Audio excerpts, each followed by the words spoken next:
Hello everyone, myself Krishna Mohan Noti. I am a financial planner. Welcome to my YouTube channel currency Kahani. So ఈరోజు ఈ వీడియోలో financial planning ఎందుకు important, so ఇది financial planning ప్రాపర్గా చేయకపోతే ఎలాంటి సిచ్యువేషన్స్ వస్తాయి, so what is the importance of financial planning.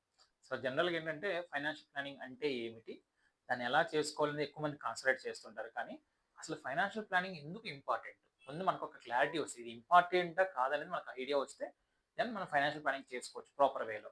So ఇప్పుడు ఈరోజు మనం ఈ వీడియోలో ఆ ఫైనాన్షియల్ ప్లానింగ్ ఎందుకు ఇంపార్టెంట్ అని తెలుసుకుందాము. సో ఒక 10 years బ్యాక్, సో నేను కూడా ఎక్కువగా డబ్బులు సంపాదించాలి, 1 కోటి 2 కోట్లు సంపాదించాలి ఇట్లా ఆలోచిస్తూ ఉండేవాళ్ళం. సో ఆలోచిస్తూ ఉన్నప్పుడు ఒకరోజు అనుకోకుండా కల్లో ఒక దేవుడు వచ్చాడు అనమాట. విష్ణు, నువ్వు ఓవర్గా థింక్ చేస్తున్నావు డబ్బుల గురించి, సో నేను నువ్వు అంత థింక్ చేయాల్సిన అవసరం లేదు, నీకు ఒక ఏటీఎం ఇస్తాను. సో ఆ ఏటీఎంతో ప్రతి మంత్ నువ్వు ఒక 50,000 విత్డ్రా చేసుకోవచ్చు. ఈ నో నీడ్ టు వర్క్, మీరు ఏవి వర్క్ చేయాల్సిన అవసరం లేదు, ప్రశాంతంగా దీంతో బతుకు. ప్రస్తుతానికి నువ్వు ఆ మనీతో ఏం చేస్తున్నావు ఏంటి అనేది నీ బిహేవియర్ని బట్టి నీకు మళ్ళీ ఫర్దర్గా 50,000 నుంచి 1 lakh ఇంక్రిమెంట్ చేయాలి లేదని నేను ఆలోచిస్తాను. ప్రస్తుతానికైతే ఈ ఏటీఎం ఇస్తాను, ఏటీఎం తీసుకో, దీంట్లో నుంచి నువ్వు ప్రతి మంత్ 50,000 విత్డ్రా చేయొచ్చు.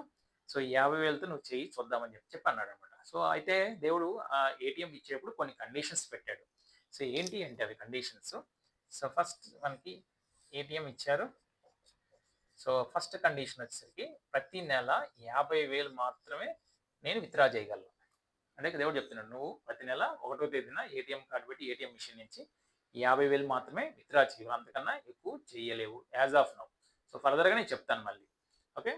సో రెండో కండిషన్ ఏంటంటే, సో ఈ 50,000 ఎన్ని ఏళ్ళు విత్డ్రా చేయొచ్చు, సో ఫ్యూచర్లో మళ్ళీ పెంచుతా అంటున్నాడు, కానీ ప్రస్తుతానికైతే మనకి 50,000 ఫిక్స్ కాబట్టి నేను అడిగాను దేవుడిని, 50,000 అట్లా ఎన్ని రోజులు నేను విత్డ్రా చేయగచ్చు స్వామి అంటే ఆయన ఏం చెప్పారంటే మ్యాక్సిమం 30 ఏళ్ళు ఇస్తాను నీకు.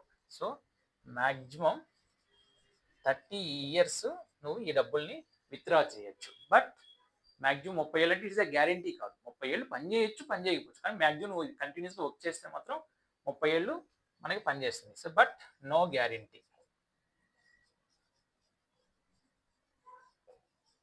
సో 30 ఏళ్ళు పని చేయొచ్చు పని చేయకపోవచ్చు, కానీ మ్యాక్సిమం అయితే 30 ఏళ్ళు ఇస్తుందని చెప్తున్నాడు, బట్ గ్యారంటీ అయితే ఇవ్వడం లేదు.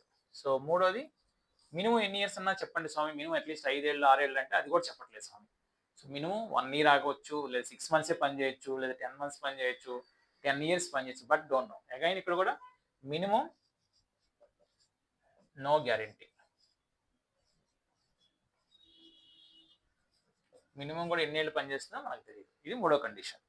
ఫోర్త్ కండిషన్ స్వామి ఏం చెప్పారంటే, మిషన్ కదా అది ఎప్పుడైనా చెడిపోవచ్చు.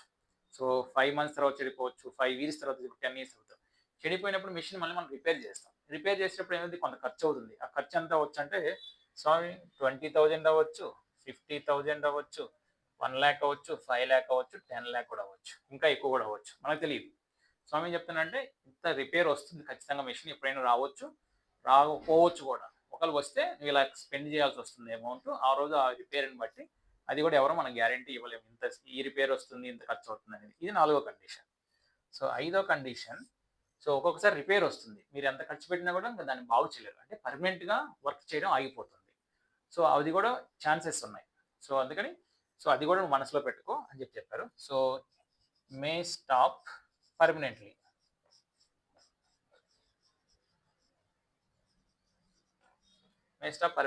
So these are the 5 conditions.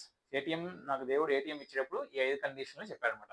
First condition ఏంటి, నెలకి 50,000 మాత్రమే విత్డ్రా చేయగలవు, అంతకని ఎక్కువ చేయలేవు, నెలకు ఒకసారి మాత్రమే చేయగలవు. సెకండ్ వచ్చేసరికి మ్యాక్సిమం 30 years, బట్ గ్యారంటీగా పనిచేస్తుందో తెలియదు. మినిమం కూడా ఎన్ని ఇయర్స్ పనిచేస్తుందో గ్యారంటీ లేదు మనకి. సో ఒకసారి రిపేర్ వస్తే 20,000 నుంచి 1 lakh 10 lakhs కూడా ఖర్చు పెట్టాల్సిన పరిస్థితి వస్తుంది. ఒక్కోసారి నువ్వు ఎంత ఖర్చు పెట్టినా కూడా అది వర్క్ చేయడు, కంటిన్యూగా పర్మనెంట్గా స్టాప్ అయిపోతుంది. These are the 5 conditions. ATM ఇస్తూ దేవుడు నాకు ఈ 5 కండిషన్లని నా ముందు పెట్టాడు. సో ఇప్పుడు నేనేం చేయాలి, కంపల్సరీ దేవుడు ఇచ్చాడు కాబట్టి 50,000 తీసుకోవాలి. సో నేనైతే ఏం వర్క్ చేయట్లేదు. సో దేవుడు చెప్పాడు, నువ్వు నో నీడ్ టు వర్క్ అని చెప్పాడు. సో ప్రస్తుతానికి హ్యాపీగా ఉంది కాబట్టి నేను 50,000 తోటి డ్రా చేసుకుంటూ ఉన్నాను. సో ఇక్కడ 50,000 ఇంటూ సంవత్సరం లెక్కేస్తే 6 lakhs మనకు వస్తున్నాయి.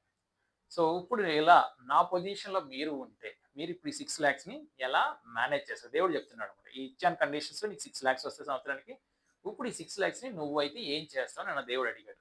సో నేను ఏదైతే చెప్పానో చెప్తాను మీకు. సో మీరైతే ఏం చేస్తారు, వీడియో పాజ్ చేసి మీరైతే ఏం చేస్తారో ఒక పేపర్ మీద రాసుకోండి. వీలైతే కామెంట్ సెక్షన్స్లో కూడా మెన్షన్ చేయండి. సో దేవుడు అడిగినప్పుడు నేనేం చెప్పానంటే నాకున్న నాలెడ్జ్ ఆ రోజు. సో ఫస్ట్ ఇయర్ 6 lakhs వస్తున్నాయి. సో దీంట్లో నేను 4 lakhs ఖర్చు పెట్టాను. 4 lakhs ఖర్చు పెట్టాను. Remaining 2 lakhs మిగిలినాయి. 2 lakhs మిగిలినాయి. సో 2 lakhsని ఏం చేస్తాము అని అడిగాడు దేవుడు. నేనేం చేస్తానంటే బ్యాంక్లో ఫిక్స్డ్ డిపాజిట్ చేస్తా అని చెప్పాను. బ్యాంక్లో ఫిక్స్డ్ డిపాజిట్ చేశాను. సెకండ్ ఇయర్ కూడా సేమ్ 6 lakhs వస్తాయి. 4 lakhs ఖర్చు పెట్టాను. 2 lakhs మిగిలినాయి. ఈ 2 lakhs నువ్వు ఏం చేస్తావు దేవుడు అడిగాడు. సో నాకు బాబు ఉన్నాడు. ఆ బాబు first birthday. So first birthday కాబట్టి ఒక 1 lakh బర్త్డే సెలబ్రేషన్స్ చేస్తాను. ఇంకొక 1 lakh ఉంది. ఈ 1 lakh పెట్టి మా బాబుకే గోల్డ్ కొంటానని చెప్పాను. ఇది second year. Same third year also 6 lakhs వస్తుంది. అందులో 4 lakhs ఖర్చు పెట్టాను. 2 lakhs మిగులుతున్నాయి. ఈ 2 lakhs ఏం చేశానంటే 1 lakh రూపాయలు సరే మా బాబుకి చదువు కోసం ఉంటుంది. 1 lakh రూపాయలు పాలసీ కట్టా. ఇది ఎన్ని ఇయర్స్ కట్టాలంటే 20 years కట్టే పాలసీ. సో ఇంకొక 1 lakh రూపాయలు మిగిలింది. ఈ 1 lakhకి సేమ్ నేనేం చేశానంటే బైక్ పాతది ఉంటే కొత్త బైక్ కొనుక్కున్నాను.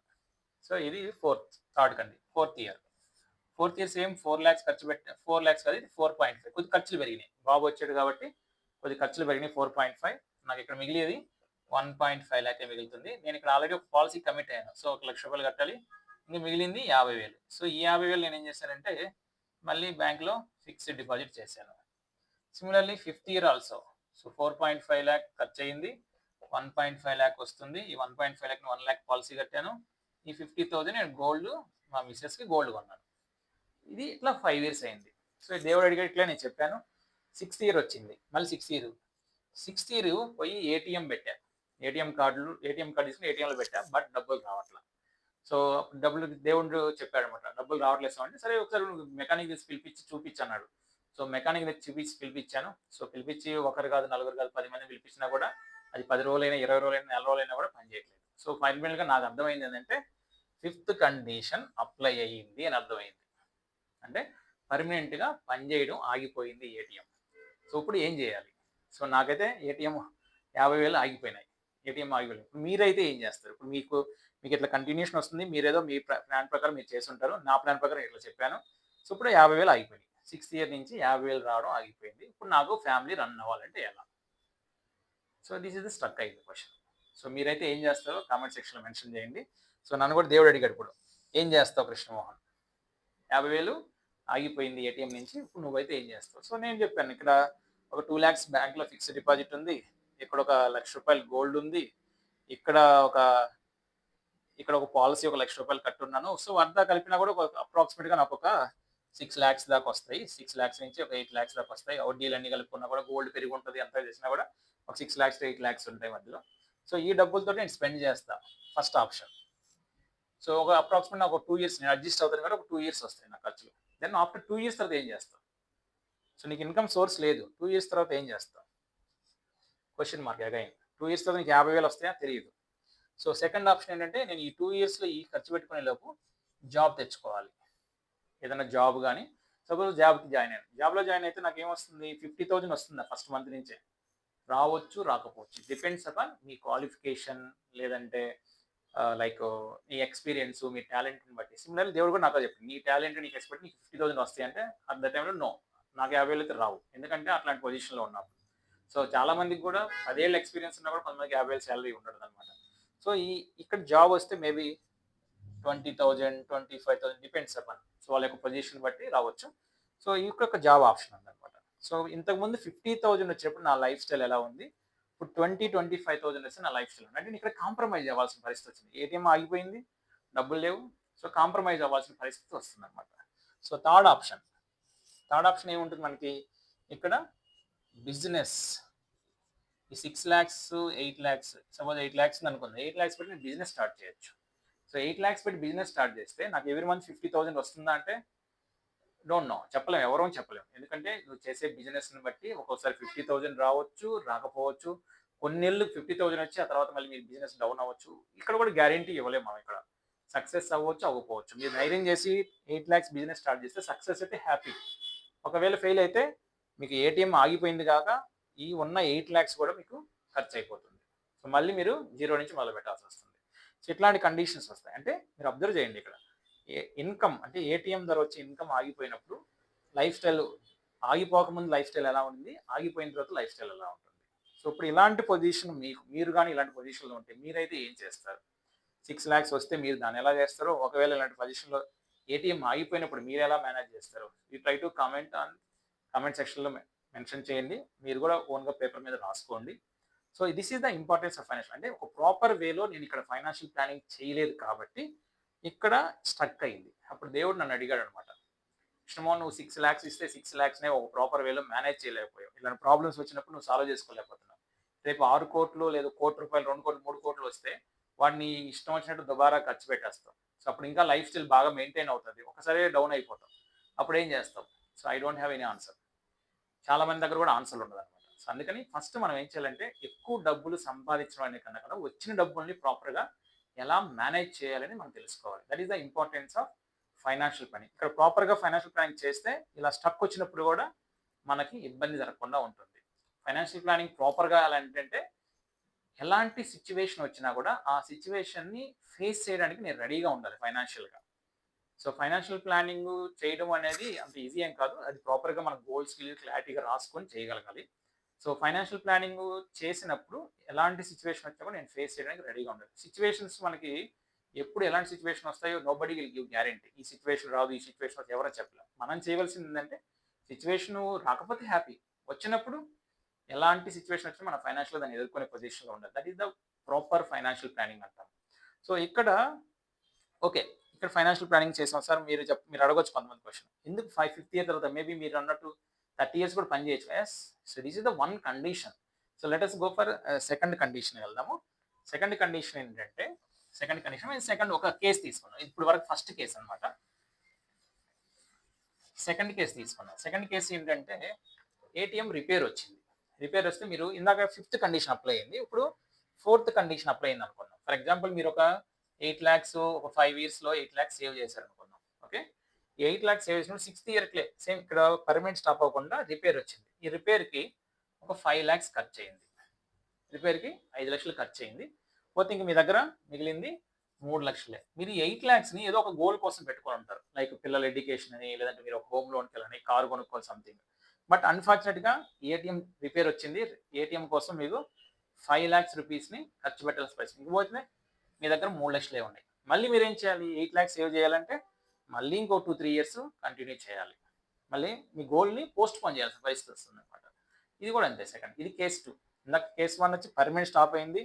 నో. సో ఇలాంటి సిచ్యువేషన్ వచ్చి మీరైతే ఎలా మేనేజ్ చేస్తారు? రిపేర్ వచ్చింది, రిపేర్ని ఎలా మేనేజ్ చేస్తారు? ఇది సెకండ్ కేసు అనమాట. సో థర్డ్ కేస్, ఇప్పుడు పాజిటివ్కి వెళ్దాం. ఇంతకుముందు రెండు కేసులు నెగిటివ్. ఇప్పుడు పాజిటివ్కి వెళ్దాం.